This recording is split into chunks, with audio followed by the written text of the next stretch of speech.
Student, मैं कुमकुम Sharma A1 educate lens में आपका स्वागत है। पिछली क्लास में हमने रेस्पिरेशन को पढ़ा था, मतलब रेस्पिरेशन को स्टार्ट किया था। आज की जो हमारी क्लास है वो ह्यूमन रेस्पिरेटरी सिस्टम है। देखो, पिछली क्लास में मैंने पर्टिकुलर ह्यूमन रेस्पिरेशन के बारे में बात नहीं की थी, एक जनरल वे में बात की थी कि एक्चुअली में रेस्पिरेशन क्या होता है और उसके मतलब क्या होता है।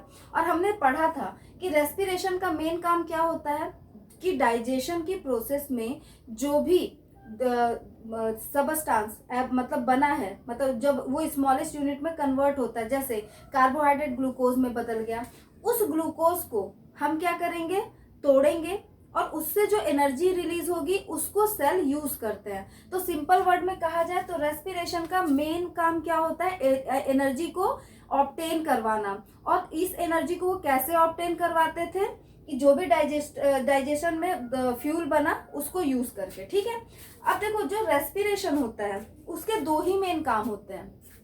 पिछली क्लास में भी मैंने बताया था और फिर से बताती हूँ। पहला काम क्या होता है कि जब हम सांस ले रहे हैं, मतलब हम जब क्या करते हैं, इनहेलेशन करते हैं, उस टाइम पे जो ऑक्सीजन आपकी बॉडी में गया है वो लंग्स के थ्रू कहाँ जाएगा, एक एक सेल तक जाना चाहिए। और सेल उस ऑक्सीजन का यूज किस में करेगी, ग्लूकोज के ब्रेकडाउन में करेगी। ठीक है, और उससे जब उसको ब्रेकडाउन करेगा तो जो एनर्जी रिलीज हो रही है उसको सेल यूज करेगी और इसे कहते हैं सेलुलर रेस्पिरेशन। ये पहला काम है। दूसरा, जब उसने उस एनर्जी को यूज किया और सेलुलर रेस्पिरेशन किया तो कुछ ना कुछ बाई प्रोडक्ट भी बनेंगे भाई। और हमने देखा था कि CO2 कहीं ना कहीं वहां पे रिलीज होता है उस CO2 का, क्योंकि देखो हमारी बॉडी के लिए CO2 इंपॉर्टेंट नहीं है, सेल को CO2 नहीं चाहिए। ठीक है, तो वो क्या करेगी, उस CO2 को ब्लड में पोर कर देगी।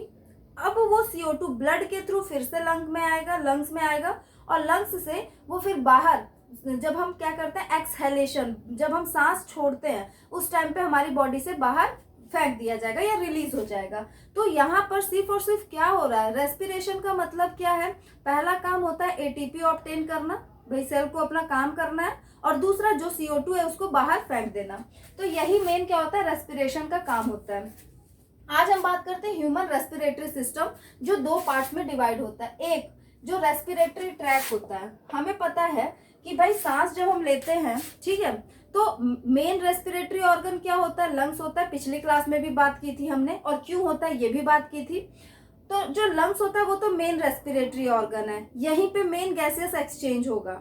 लेकिन इस गैसेस एक्सचेंज जो हो रहा है, ये डायरेक्ट जो गैस है वो लंग्स में नहीं जाता है, वो पूरा का पूरा एक क्या करता है, सफर तय करता है। सबसे पहले क्या होता है, हम जब सांस लेते हैं तो नाक के थ्रू लेते हैं। ये जो आपको होल दिख रहा है इसे बोलते हैं, जो छेद आपको दिख रहा है तो इसे बोलते हैं एक्सटर्नल नेयर्स, क्योंकि बाहर की तरफ है। फिर जो आपका होल से जुड़ा हुआ ये वाला एरिया होता है, आप ध्यान से देखो तो यहाँ पे आप अगर देखोगे तो क्या होता है, एक पूरी की पूरी चैम्बर होती है, इसे बोलते हैं नेयर चैम्बर्स या नेजल चैम्बर कहते हैं। इसके बाद अंदर की तरफ दो और छेद होते हैं जिसे हम इंटरनल नेयर्स कहते हैं। इंटरनल नेयर जो होती है वो नेजोफेरिंग्स में खुलती है। उसके बाद आता है लैरिंग्स आता है, फिर आपका क्या आता है ट्रैकिया, फिर ब्रोंकियल ट्रीज, और फिर होता है एल्वियोलस। ये मेन यही होता है balloon like structure, balloon like structure. हम आगे इसको भी फिर से पढ़ेंगे, ये बड़ा इंपॉर्टेंट पॉइंट हो जाता है, एनसीईआरटी में अच्छे से मेंशन है। और ये क्या होता है, मेन रेस्पिरेटरी सिस्टम होता है, ये ऑर्गन होता है लंग्स। ठीक है, अब देखो, अगर आपने इसको लिख लिया हो तो हम आगे कंटिन्यू करते हैं। हाँ, ये एक मिनट, आप फिर बोलोगे गलत करवा दिए। ठीक है, लैरिंग्स होता है और इसको बोलते हैं वॉइस बॉक्स। यहीं से क्या होता है, साउंड प्रोड्यूस होता है। ये भी इंपॉर्टेंट क्वेश्चन है। ठीक है, वॉइस बॉक्स है, ये क्या करता है, प्रोड्यूस्ड साउंड। अब मैं यहीं पे इसका स्ट्रक्चर आपको बना के दिखाती हूँ। मान लो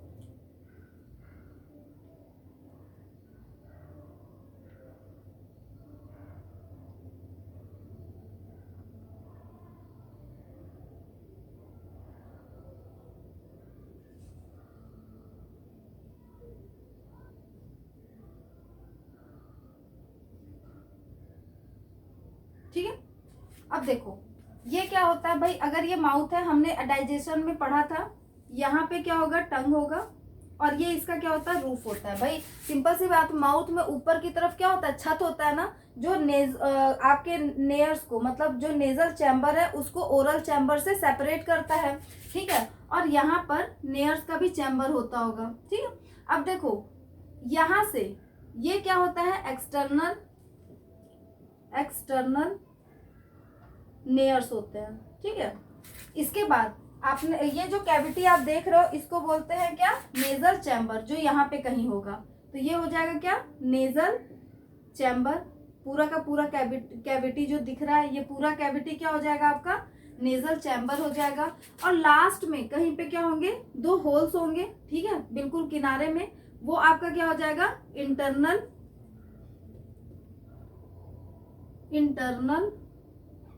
नेयर्स हो जाएंगे, ठीक है।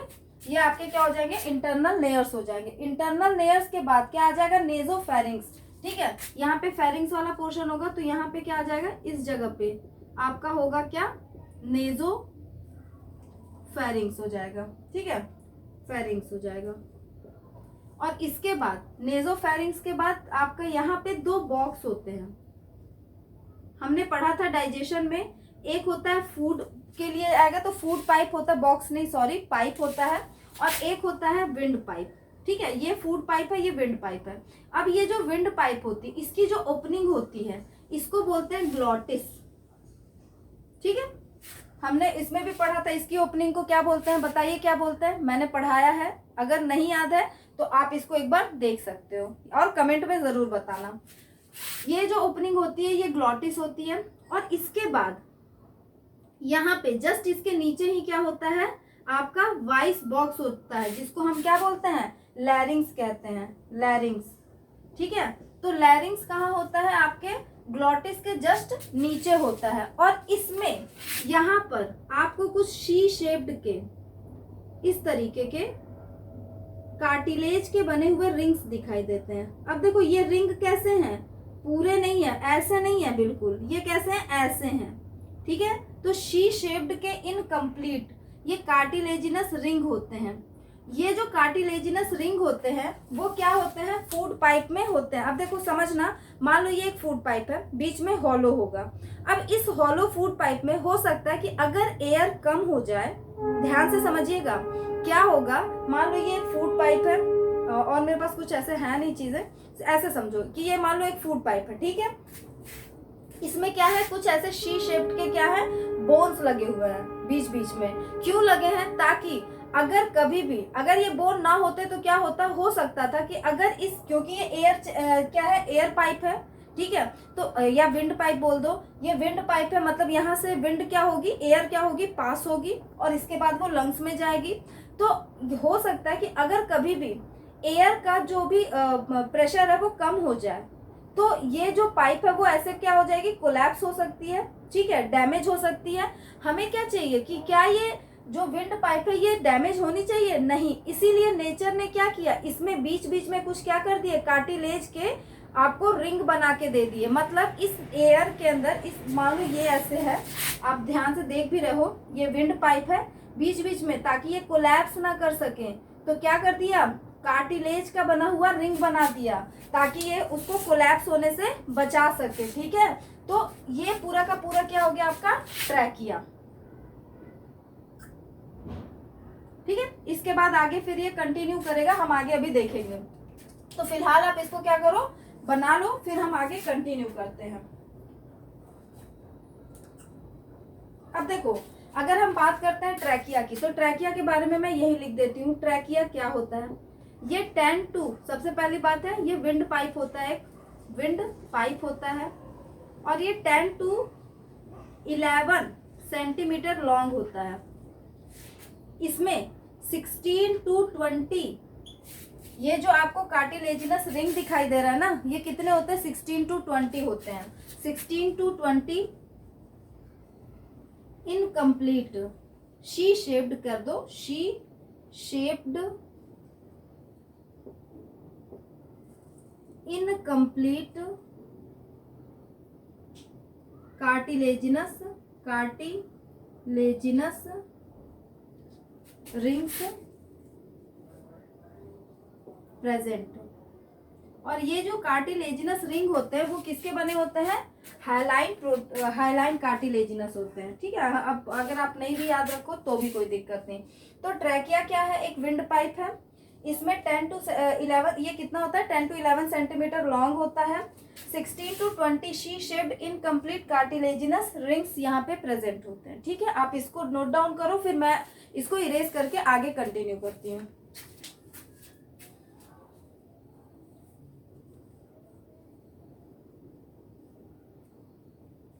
ओके, तो ये आपने पढ़ लिया। अब देखो, अगर आपसे कोई पूछे कि एक्चुअली में ये जो शी शेप्ड के कार्टिलेजिनस रिंग आप देख रहे हो ये क्यों बने हुए हैं, तो मैंने अभी आपको बताया ताकि अगर एयर का प्रेशर कम भी हो जाए आपके विंड पाइप में तो भी जो आपका ट्रैकिया है वो कोलैप्स ना हो।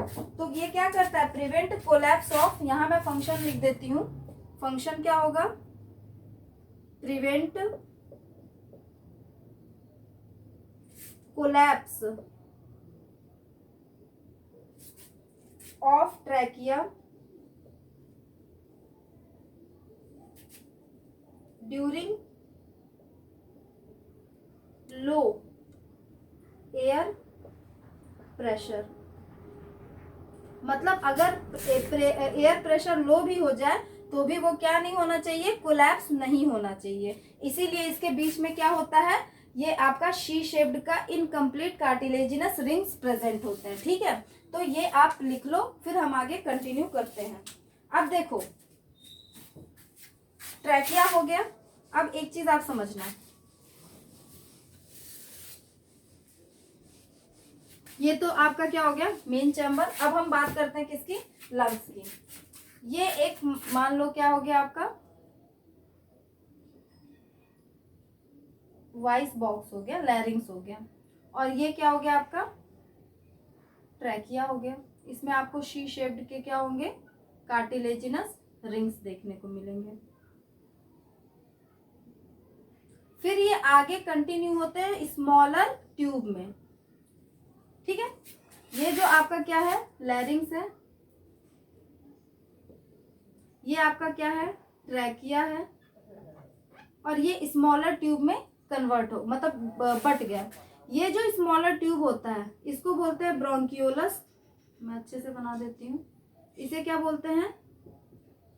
ब्रोंकियोलस। ठीक है, इसे बोलेंगे ब्रोंकाई बोलते हैं, ब्रोंकाई। और ये जो ब्रोंकाई है वो फिर से कन्वर्ट होता है, मतलब डिवाइड होता है। देखो, एक्चुअली में ये प्राइमरी ब्रोंकियोलस, फिर सेकेंडरी, फिर टर्शरी ऐसे होते हैं, लेकिन हम इतना डिटेल नहीं पढ़ रहे हैं। फिर से ये डिवाइड हो जाएगा आपका इस तरीके से। ये भी डिवाइड होगा, ये भी डिवाइड होगा, फिर ये डिवाइड हो जाएंगे। मतलब ये कंटिन्यूअसली क्या होते हैं? स्मॉलर ट्यूब्स में डिवाइड होने लगते हैं। ये हो गया, यहाँ ये भी हो रहा होगा डिवाइड। ठीक है, इस तरीके से ये सारे डिवाइड होते जाएंगे। और डिवाइड होते होते ये जो स्ट्रक्चर होगा इसको ब्रोंकाई क्या देंगे? ब्रोंकियोलस क्या देंगे? ब्रोंकियोलस। ठीक है, LES, ब्रोंकियोलस हो गया। ठीक है, इसके बाद यहाँ पर आपको बलून लाइक कुछ स्ट्रक्चर दिखाई देता है जिसे हम क्या बोलते हैं? Alveolar sac. तो एक्चुअली में अगर आप ध्यान से देखो तो जो लंग्स होते हैं, लैरिंग्स था, फिर ट्रैकिया था, ट्रैकिया फिर से ट्यूब लाइक स्ट्रक्चर में डिवाइड हुआ जिसे हमने ब्रोंकाई कह दिया। ये जो ब्रोंकाई है वो फिर से डिवाइड होंगे। ठीक है, ये प्राइमरी ब्रोंकाई, फिर सेकेंडरी ब्रोंकाई, इतना डिटेल में हम अभी नहीं जा रहे हैं। तो हमने क्या बोला? डिवाइड हुआ तो वो ब्रोंकियोलस बना लेगा। और ये जो ब्रोंकियोलस का टर्मिनल एंड होगा, मतलब जो सबसे लास्ट होगा, वहां पे आपको क्या देखने को मिलेंगे? कुछ बलून लाइक स्ट्रक्चर। एक्चुअली में इस बलून लाइक स्ट्रक्चर को हम एल्वियोली या एल्वियोलस कहते हैं। और इसमें क्योंकि जो खाली जगह है इसी में तो गैस आकर भरेगा ना, फिल होगा, इसीलिए उसको एल्वियोलर सैक कहते हैं। ठीक है, ये आपका क्या होता है? एक तरीके का ये स्ट्रक्चर होता है। तो यहाँ पर आप क्या लिख सकते हो? With in the lungs the passage divide, with in the lungs the passage divide, कैसे डिवाइड हो रहा है, स्मॉलर एंड स्मॉलर ट्यूब्स। आप ध्यान से देखो, ये दो स्मॉल ट्यूब, फिर ये और ज्यादा स्मॉल, फिर उसके बाद और ज्यादा स्मॉल, इस तरीके के स्मॉलर एंड स्मॉलर ट्यूब्स में विच फाइनली टर्मिनेट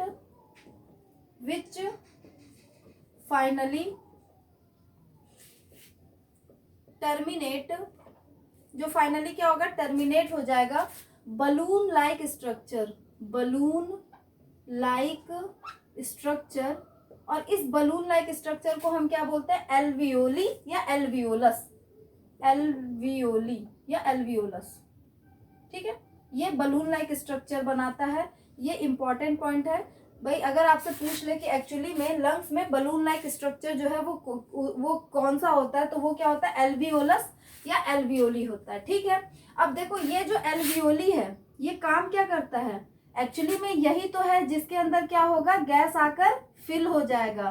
तो ये क्या कर रहा होगा, गैसियस एक्सचेंज में हेल्प, तो इट हेल्प्स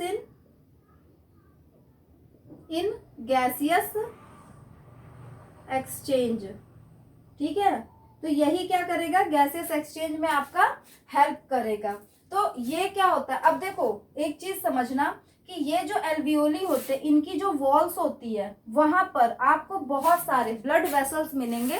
पिछली क्लास में मैंने बताया था कि भाई अगर कोई रेस्पिरेटरी सरफेस है तो उसके लिए क्या इंपॉर्टेंट होता है कि उसकी वॉल पतली होनी चाहिए ताकि आसानी से गैसेस एक्सचेंज कर सके, सरफेस ज्यादा होना चाहिए ताकि ज्यादा से ज्यादा वो CO2 और O2 का एक्सचेंज करवा सके, और इसमें बहुत सारे ब्लड वेसल्स होने चाहिए। भाई यहाँ से जो ब्लड है वो ब्लड वेसल्स के थ्रू, जो सॉरी ब्लड नहीं ऑक्सीजन है, वो इस ब्लड वेसल्स के थ्रू ही तो एक सेल तक पहुंचेगा ना। तो एक्चुअली में कुछ ऐसा होता है, जैसे मान लो ये एक एल्वियोली है, ठीक है, ये एक एल्वियोली है। इस एल्वियोली के पास ये आपका क्या है, ब्लड वेसल्स है, ठीक है। ये क्या है, आपका ब्लड वेसल है जो ऑक्सीजन को लेकर आ रहा है, या फिर कार्बन डाइऑक्साइड को लेकर आ रहा है, कुछ भी बोल दो। और यहाँ पर ऑक्सीजन है। भाई ये जो ऑक्सीजन है ये कार्बन डाइऑक्साइड को क्या करेगा, थोड़ा पास बना देंगे। एक्चुअली ये इसके वॉल्स में ही होते हैं, ठीक है, कनेक्ट होते हैं। यहाँ पर क्या होगा, ये जो ऑक्सीजन है वो यहाँ कार्बन डाइऑक्साइड जो ये लेकर आ रहा होगा वो कहाँ भेज देगा, इसके एल्वियोलर सैक में भेज देगा, क्योंकि इसी के थ्रू फिर वो लंग से बाहर चला जाएगा। और ये जो ऑक्सीजन लेकर आया है, यहाँ से ऑक्सीजन आया होगा, ये जो ऑक्सीजन है वो ब्लड में ये क्या कर देगा, भेज देगा। तो आप देख सकते हो कि ये जो ब्लड वेसल्स है वो क्या कर रहे हैं, गैसेस एक्सचेंज में हेल्प कर रहे हैं, ठीक है। और जितने ज्यादा ब्लड वेसल्स होंगे उतना ही ज्यादा क्या होगा, CO2 और O2 का ट्रांसपोर्टेशन होगा। तो इसीलिए यहाँ पर जो एल्वियोली होता है या एल्वियोलस होता है, इनके वॉल्स पर बहुत सारे एक्सटेंसिव, मतलब ढेर सारे क्या होते हैं, ब्लड वेसल्स प्रेजेंट होते हैं। तो इस लाइन को हम लिख लेते हैं, the wall of the alveoli, the wall of the alveoli,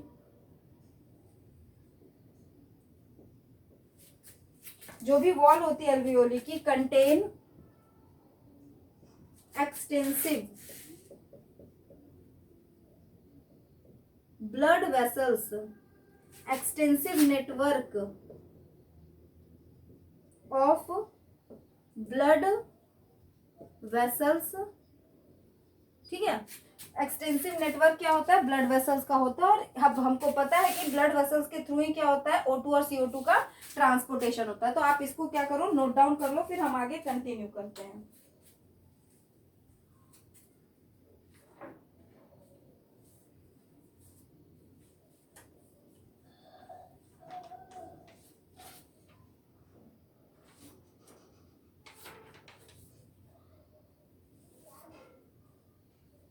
ठीक है, अब हम बात करेंगे स्टेप्स ऑफ रेस्पिरेशन की। ये तो हो गई नॉर्मल बातें कि एक्चुअली में रेस्पिरेशन कैसे होता है।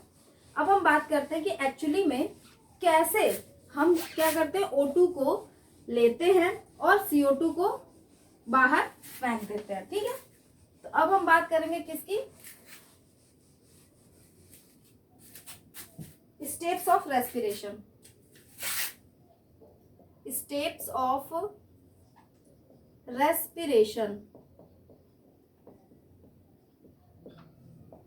देखिए, जो रेस्पिरेशन होता है वहां पर दो स्टेप्स होते हैं। हमें पता है हम ऑक्सीजन को लेते हैं और कार्बन डाइऑक्साइड को रिलीज कर देते हैं, सिंपल सा। तो लेने को क्या बोलते हैं, इनहेलेशन, और बाहर फेंक रहे हैं कार्बन डाइऑक्साइड तो एक्सहेलेशन। तो यहाँ पर क्या हो रहा है, दो ही तो प्रोसेस हो रही है। एक होता है इनहेलेशन, इनहेलेशन, और दूसरा क्या होता है, एक्सहेलेशन। ठीक है। जो इनहेलेशन होता है, यहाँ पर क्या करते हैं हम ऑक्सीजन को इन मतलब अंदर, अंदर कौन सी गैस ले रहा है, ऑक्सीजन ले रहा है, ठीक है। और एक्सहेलेशन मतलब एग्जिट करना, एक्स से एग्जिट याद रखिएगा, कौन सी गैस बाहर फेंकेंगे, कार्बन डाइऑक्साइड। अब आप मुझे सोच के बताओ, ठीक है, अभी बैठे बैठे जब आप पढ़ रहे हो ना, तो अभी आप खुद करो, जब आप सांस लेते हो तो क्या करते हो, एक फोर्स लगता है, ठीक है। एक्चुअली में जो हमारे मसल्स होते हैं, ठीक है, लंग्स में ज्यादा मसल्स नहीं होते हैं, हम अभी देखेंगे क्या होता है। जो हमारे मसल्स होते हैं वो क्या करते हैं, कहीं ना कहीं कॉन्ट्रैक्ट करते हैं, और इस कॉन्ट्रैक्शन से ही क्या होता है, हम एयर को अंदर लेते हैं। तो एक्चुअली इनहेलेशन जो होता है, यहाँ पर आपको एक एनर्जी लगती है, ठीक है, इसीलिए ये एक एक्टिव प्रोसेस है। डायरेक्ट क्वेश्चन पूछता है कौन सा एक्टिव प्रोसेस है, एक्टिव प्रोसेस है। और एक्सहेलेशन, सांस छोड़ने में क्या कोई एनर्जी नहीं लगी, थोड़ी एनर्जी लगी, इसमें कोई एनर्जी नहीं। तो एक्सहेलेशन क्या होता है, एक पैसिव प्रोसेस होता है, पैसिव प्रोसेस। इंपॉर्टेंट पॉइंट बता रही हूं, आपके टीजीटी में पूछा गया क्वेश्चन है कि इनमें से कौन सा एक एक्टिव प्रोसेस है। तो इनहेलेशन जो होता है वो एक एक्टिव प्रोसेस होता है, क्योंकि यहाँ पर मसल्स कॉन्ट्रैक्ट करती हैं और एटीपी यूज होता है। लेकिन एक्सहेलेशन जो है वो एक पैसिव प्रोसेस है, यहाँ पे कोई मसल्स कॉन्ट्रैक्ट नहीं करती, ना ही एटीपी का यूज होता है, ठीक है। तो ये आपका क्या होता है, इनहेलेशन और एक्सहेलेशन। अब देखिए इसके बारे में समझिएगा कि किस तरीके से होता है। अब हम बात करते हैं पहले इनहेलेशन की, हेलेशन। देखो ज्यादा डिटेल में मैं नहीं जा रही, मैं सिंपल वर्ड में आपको बताती हूँ। मान लो ये आपकी क्या है, लंग्स है, ठीक है, ये आपकी लंग्स है, हम एक साइड से देख रहे हैं। ये जो लंग्स होता है, ये जो लंग्स होता है, ठीक है, ये लंग्स किस में होता है, लंग्स जो होते हैं वो हमेशा पेयर में होते हैं, दो होते हैं। और जो चेस्ट कैविटी होती है या थोरेसिक कैविटी होती है, जो केज होता है, आपने देखा होगा एक केज है, पूरा हड्डियों का एक ढांचा होता है, उसके अंदर वो प्रोटेक्ट होती है, क्योंकि बहुत इंपॉर्टेंट ऑर्गन है। अगर लंग्स डैमेज हो गया तो न जाने क्या क्या हो जाएगा। जैसे कोरोना में सबसे पहले कौन डैमेज होता है, लंग्स ही तो डैमेज होता है, तो इंसान कहाँ पहुंच जाता है, किसी को ना हो भाई। तो यहाँ पे देखो क्या होता है, ये एक केज के अंदर है, ठीक है, प्रोटेक्ट है। ये एक्चुअली में जो लंग्स होता है वो एक बहुत ही ज्यादा मस्कुलर ऑर्गन नहीं होता है। जैसे डाइजेशन में हमने देखा था कि मस्कुलर ऑर्गन्स होते हैं, तो वो कॉन्ट्रैक्शन और रिलैक्सेशन, मसल का काम क्या है, कॉन्ट्रैक्ट करना और रिलैक्स करना। लेकिन एक्चुअली में ये कोई बहुत ज्यादा है मसल्स, लेकिन बहुत कम मसल्स हैं। लेकिन यहाँ पे जो रिब्स होते हैं, जो पसलियां होती हैं, उनमें बीच बीच में 12 पेयर में पसलियां होती हैं। जो रिब्स होते हैं वो 12 पेयर होते हैं, हम आगे की क्लास में देखेंगे। वो जो रिब्स होती है उसमें बीच बीच में क्या होता है, मसल्स होते हैं, ठीक है। तो यहाँ पर और यहाँ पे क्या होता है, एक डायफ्राम होता है। ये क्या होता है, आपका डायफ्राम होता है,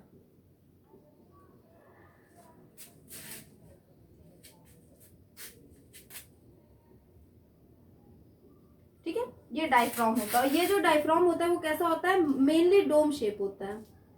आप देख रहे हो ना, उल्टा सी टाइप का होता है।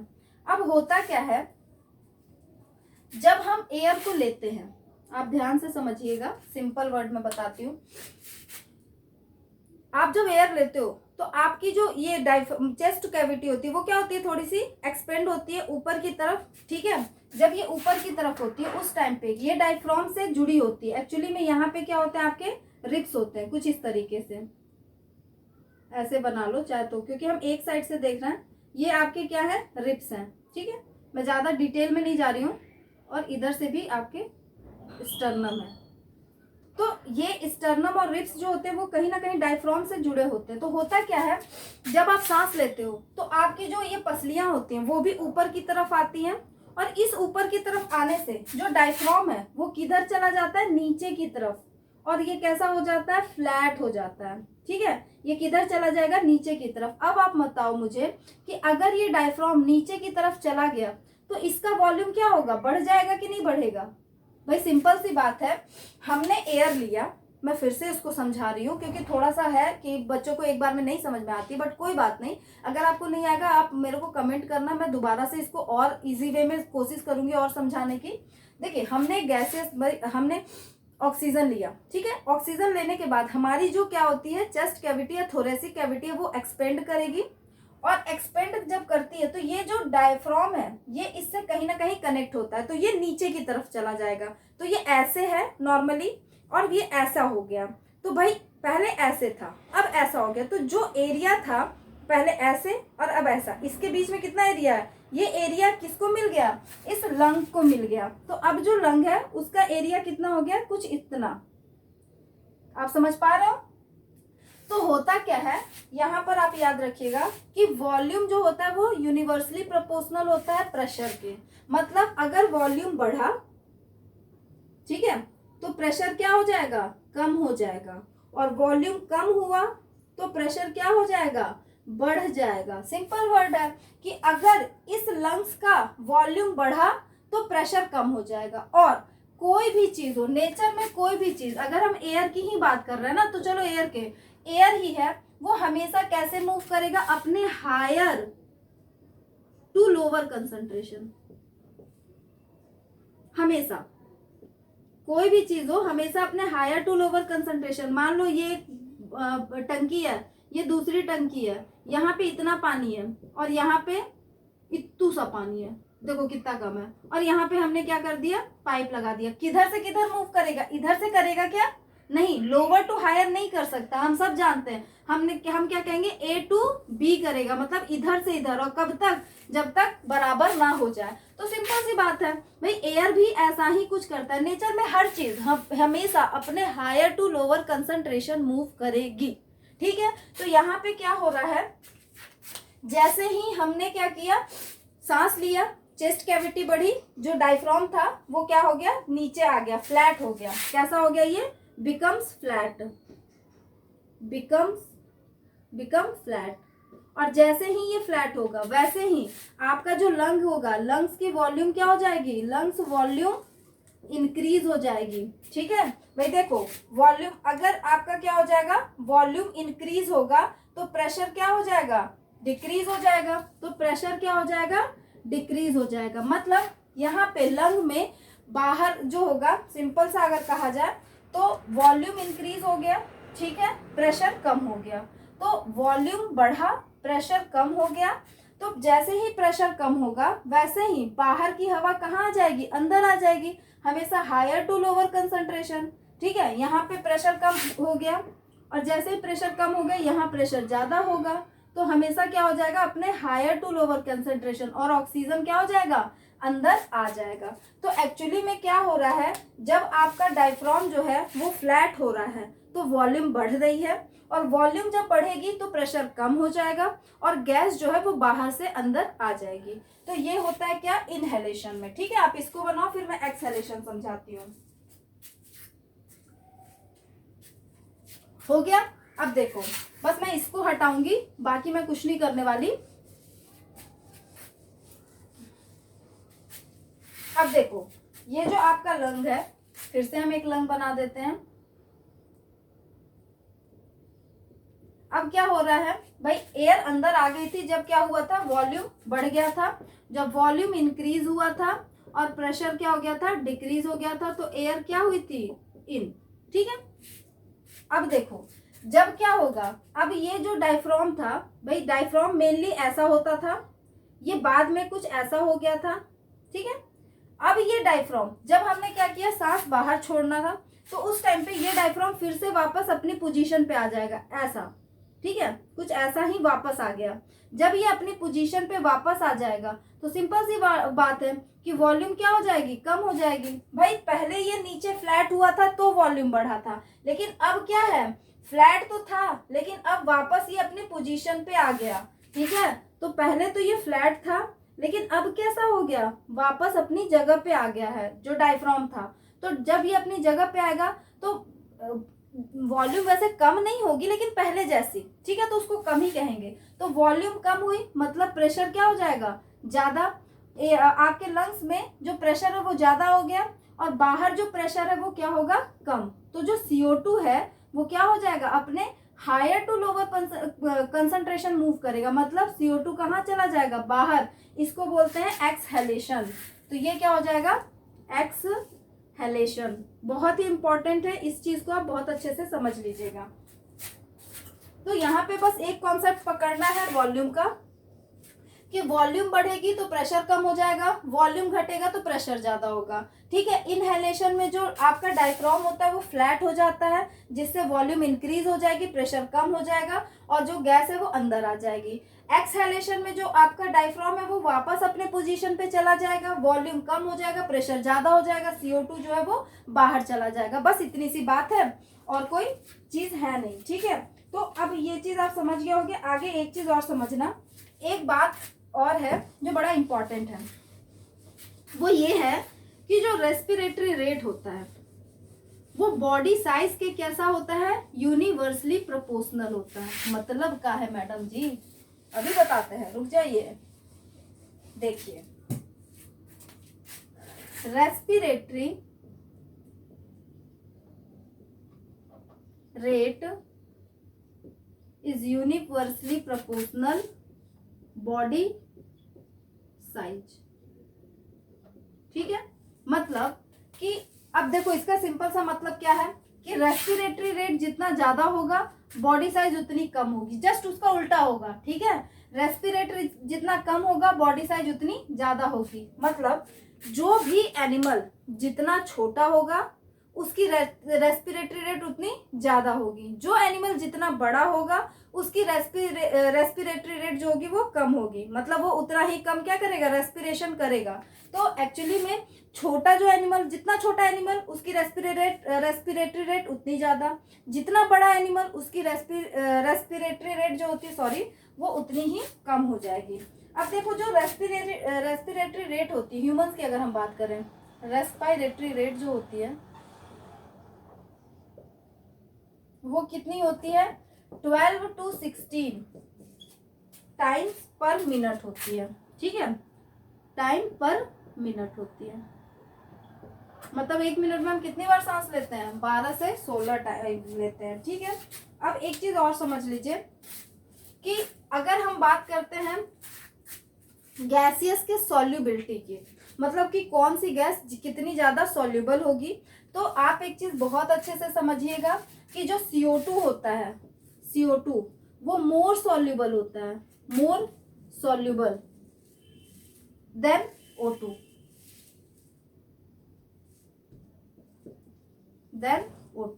मतलब जो CO2 होता है वो ज्यादा सॉल्युबल होता है किसके कंपैरिजन में, O2 के कंपैरिजन में। और कितने टाइम होता है, 22 to 25 टाइम। सोचो इतना ज्यादा होता है। बाकी डिटेल्स हम किस में पढ़ेंगे, क्लास 11th में पढ़ेंगे, ठीक है। तो ये चीजें आप नोट डाउन करो। और एक और पॉइंट है जिसको मैं अभी फटाक से बता देती हूँ, ठीक है, तो आप नोट डाउन करो तब तक।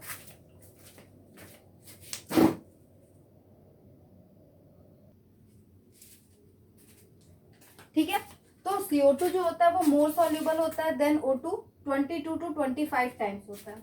अब आप मेरे को एक बात बताइए, ये जो आपका गैसियस एक्सचेंज हो रहा है लंग्स के थ्रू, ठीक है, हमने तो इतनी सारी चीजें पढ़ ली हैं, तो आप मुझे बताओ सोच के कि ये गैसियस एक्सचेंज एक्चुअली कैसे होता है। भाई ऐसा तो है नहीं ना कि हमने देखा कि लंग्स में क्या होता है, एक बलून लाइक स्ट्रक्चर होता है जिसे हम एल्वियोलस कहते हैं, ये कुछ ऐसा, ये बलून लाइक स्ट्रक्चर है, ठीक है। ये जो बलून लाइक स्ट्रक्चर होता है इसी के अंदर क्या होता है, इसको हम एल्वियोलर सैक कहते हैं और इसी के अंदर गैसियस एक्सचेंज होता है। इसमें बहुत सारे ब्लड वेसल्स होते हैं, जो गैस है वो कहीं ना कहीं O2 जो है वो यहाँ आ जाएगा और यहाँ से CO2 कहाँ चला जाएगा, आपके एल्वियोली में चला जाएगा, ठीक है। और इसके बाद ये जो O2 है वो एक एक सेल तक पहुंचा दिया जाएगा। एक्चुअली में जितना बड़ा एनिमल होता है, आप ध्यान से समझिएगा, उसमें हमेशा क्या होता है, क्योंकि नॉर्मली जो गैसेस है यहाँ पे गैसेस कैसे एक्सचेंज कर रहे हैं, डिफ्यूजन प्रोसेस से कर रहे हैं। यहाँ भी गैसेस डिफ्यूजन प्रोसेस से करेंगे, लेकिन एक्चुअली में ये जो गैसेस है वो इस ब्लड वेसल्स के थ्रू ही तो एक एक सेल तक जाएंगे ना। मतलब हमारे में कैसा सर्कुलेटरी सिस्टम होता है, क्लोज्ड सर्कुलेटरी सिस्टम। यही पाइप है जिसके थ्रू जो हमेशा ब्लड क्या होगा, एक एक सेल तक जाएगा। ठीक है, तो आगे हम इसके बारे में पढ़ेंगे। ठीक है, तो अब देखो जो ट्रांसपोर्टेशन होता है O2 का, एक पिगमेंट होता है जिसे हम रेस्पिरेटरी पिगमेंट कहते हैं। क्या होता है? रेस्पिरेटरी पिगमेंट, जिसे हम क्या बोलते हैं? हीमोग्लोबिन। हीमोग्लोबिन कहते हैं। ये इसको ऐसे HB से दिखाते हैं। इसमें जो ये ग्लोबिन वाला पार्ट होता है, ठीक है, ये हीमोग्लोबिन होता है। ये कैसा होता है? प्रोटीन पार्ट होता है, प्रोटीन पार्ट होता है। और जो हिम वाला पार्ट होता है ये कैसा होता है? नॉन प्रोटीन पार्ट होता है, नॉन प्रोटीन पार्ट होता है। ठीक है, ये प्रेजेंट कहाँ होता है हीमोग्लोबिन? आपके ब्लड में, आरबीसी में, ब्लड के आरबीसी में। ये जो आरबीसी होता है इसी के अंदर क्या होता है? हीमोग्लोबिन होता है। इसी की वजह से जो ब्लड है उसका कलर कैसा होता है? रेड होता है। अब देखो ये जो हीमोग्लोबिन होता है इसमें क्या होता है? Fe2+ आयन होते हैं। कुछ ऐसा स्ट्रक्चर होता है, आप ऐसे समझो कि यहाँ पर जो ग्लोबिन होता है ये क्या होता है? 2α + 2β स्ट्रक्चर शो करता है। कैसा? कुछ इस तरीके से। ठीक है, दूसरा क्या हो जाएगा आपका? थोड़ा ऐसे बना लेती हूँ। देखो इतना डिटेल आपके में दिया नहीं है, बट मैं आपको अंडरस्टैंडिंग के लिए समझा दे रही हूँ। ठीक है, ये हो गया, 2α हो गया, 2β हो गया। और ये डाइसल्फाइड बॉन्ड से जुड़े होते हैं इस तरीके से। यहाँ भी इस तरीके से डाइसल्फाइड क्या होता है? बॉन्ड होता है। इधर भी होगा, चारों तरफ से होता है। इस तरीके से डाइसल्फाइड बॉन्ड से जुड़े होते हैं। इसके ऊपर ही ये जो आपको दिख रहा है ना, इसी के ऊपर हिम पार्ट होता है। जैसे यहाँ एक हिम है, यहाँ है, एक यहाँ है और एक यहाँ है। ये जो हिम पार्ट होता है, मैं यहाँ लिख देती हूँ। जो हिम पार्ट होता है ये यहाँ पर पोरफायरिन रिंग होती है। ठीक है, तो 4 हिम पार्ट है तो 4 पोरफायरिन रिंग होगी। तो 4 क्या होती है? पोरफायरिन रिंग होती है। और इस 4 पोरफायरिन रिंग जो होता है इस पे क्या होते हैं? Fe2+ आयन होते हैं, Fe2+ आयन होते हैं। तो एक पर एक Fe2+ आयन, तो 4 पोरफायरिन रिंग पर 4 Fe2+ आयन। और यही Fe2+ आयन जो होते हैं यही क्या करता है? CO2 को बाइंड करता है। मतलब जो O2 को बाइंड करता है। O2 को क्या करेगा? बाइंड करेगा। मतलब एक Fe2+ से कौन? एक O2, तो 4 Fe2+ से 4 O2। मान ले एक यहाँ पे, एक यहाँ पे, एक यहाँ पे, ऐसे बना देती हूँ। देखो इसको अलग थोड़ा करती हूँ, ऐसा, ये ऐसा। ठीक है, तो कितने O2 जाकर बाइंड होंगे? आपके 4 O2। ठीक है, तो एक्चुअली आप ये क्या देखोगे कि रेस्पिरेटरी पिगमेंट क्या होता है? हीमोग्लोबिन होता है। यहाँ पर जो हिम पार्ट होता है वो नॉन प्रोटीन होता है और ग्लोबिन क्या होता है? प्रोटीन पार्ट होता है। प्रेजेंट कहाँ होता है? आरबीसी में प्रेजेंट होता है। ये जो हीमोग्लोबिन है यहाँ पर 2α और 2β चैन देखने को मिलता है। ये 2α 2β, ये डाइसल्फाइड बॉन्ड से एक दूसरे से कनेक्ट होते हैं। इसी ग्लोबिन पर हिम पार्ट आपको दिख रहा है। और ये जो हिम होता है ये क्या होता है? 4 पोरफायरिन, एक पर एक पोरफायरिन, तो 4 है तो 4 पोरफायरिन बनेगा। और जो पोरफायरिन होता है उसमें Fe2+ आयन होता है। ठीक है, यही Fe2+ आयन जो होता है वो O2 को बाइंड कर सकता है। क्वेश्चन पूछता है कि O2 के साथ कौन बाइंड होगा या कौन O2 को बाइंड करता है? वहां Fe3+ आयन भी देगा, पर Fe3 नहीं होता है। क्या होता है? Fe2+ आयन होता है। Very important question. ये सारे इंपॉर्टेंट क्वेश्चन है। इसमें से कम ये भी पूछता है कि कहाँ पे प्रेजेंट होता है, कौन सा इसका प्रोटीन पार्ट होता है, कौन सा नहीं होता है। ये सारे क्या है? आपके क्वेश्चन है। तो यहाँ पर आपका क्या होता है? रेस्पिरेशन जो प्रोसेस है ये ऑलमोस्ट आपका कंप्लीट हो जाता है। आपके लेवल पे यही चीजें थी। तो हमने देखिए क्या पढ़ा, मैं एक बार आपको क्विकली रिवाइज कर देती हूँ। हमने देखा कि जो रेस्पिरेशन होती है उसका मेन काम होता है कि जो भी ग्लूकोज है उसको तोड़ेगा, मतलब ऑक्सीडेशन होगा उसका, और उससे एनर्जी रिलीज होगी, और प्लस जो एनर्जी है उसको क्या करेगा, सेल यूज करके CO2 प्रोड्यूस करेगा। वो जो CO2 है वो फिर उसको ब्लड वेसल्स में डाल के उसको लंग्स के पास भेज देगा, और लंग्स के थ्रू वो बाहर निकल जाएगा। दूसरी चीज, हमने इनहेलेशन और एक्सहेलेशन का मेन कॉन्सेप्ट पढ़ा, मैकेनिज्म पढ़ा कि एक्चुअली क्या होता है। Volume is directly proportional pressure, ठीक है, सॉरी, यूनिवर्सली प्रोपोर्शनल प्रेशर। तो यहाँ पे क्या होता है, अगर वॉल्यूम बढ़ा प्रेशर कम हो गया। तो जब आपका डायफ्राम जो होता है वो नॉर्मली ऐसा होता है, लेकिन जब वो फ्लैट होगा तो सिंपल सी बात है, वॉल्यूम जो है वो बढ़ गया। भाई इस जो भी लंग्स था इसका वॉल्यूम बढ़ गया, पहले इतना था, भाई लंग्स मान लो ये है और ये डायफ्राम, लेकिन अब ऐसा हो गया, तो लंग्स की वॉल्यूम तो बढ़ गई। तो जैसे ही वॉल्यूम बढ़ेगा प्रेशर कम हो जाएगा, और अगर प्रेशर कम हुआ तो कोई भी गैसेस हो, कोई भी चीज हो, वो अपने higher to lower concentration move करती है। तो भाई ऑक्सीजन जो है वो बाहर से अंदर आ जाएगी। दूसरा, जब ये फ्लैट था और ये वापस अपने शेप में आ गया, डोम शेप होता है इसका, क्वेश्चन पूछता है कि डायफ्राम का जो शेप है वो कैसा होता है, तो डोम शेप होता है। तो जब ये वापस अपने मतलब कि अपने पोजीशन पे आ गया, ठीक है, तो जो इसका वॉल्यूम है वो ऑटोमेटिकली क्या हो गया, कम हो गया, तो प्रेशर ज्यादा हो जाएगा। अगर वॉल्यूम कम प्रेशर ज्यादा, तो जो गैसेस है वो क्या हो जाएगी, अंदर से बाहर, हायर टू लोअर कंसंट्रेशन, ठीक है। तो ये सारे कॉन्सेप्ट और भी बहुत कुछ हमने आज की क्लास में पढ़ा। तो यहाँ पर आपका रेस्पिरेशन खत्म होता है। कल की जो हमारी क्लास होगी वहां पर हम क्या पढ़ेंगे, एक्सक्रीशन को पढ़ेंगे, और कुछ एक दो और टॉपिक्स है जैसे टीथ के बारे में, टंग के बारे में, वो भी हम उस आगे की मतलब एक दो क्लासेस में कंप्लीट कर लेंगे। तब तक के लिए चीजों को पढ़ते रहिए, समझते रहिए। Thank you for watching my channel. Thank you.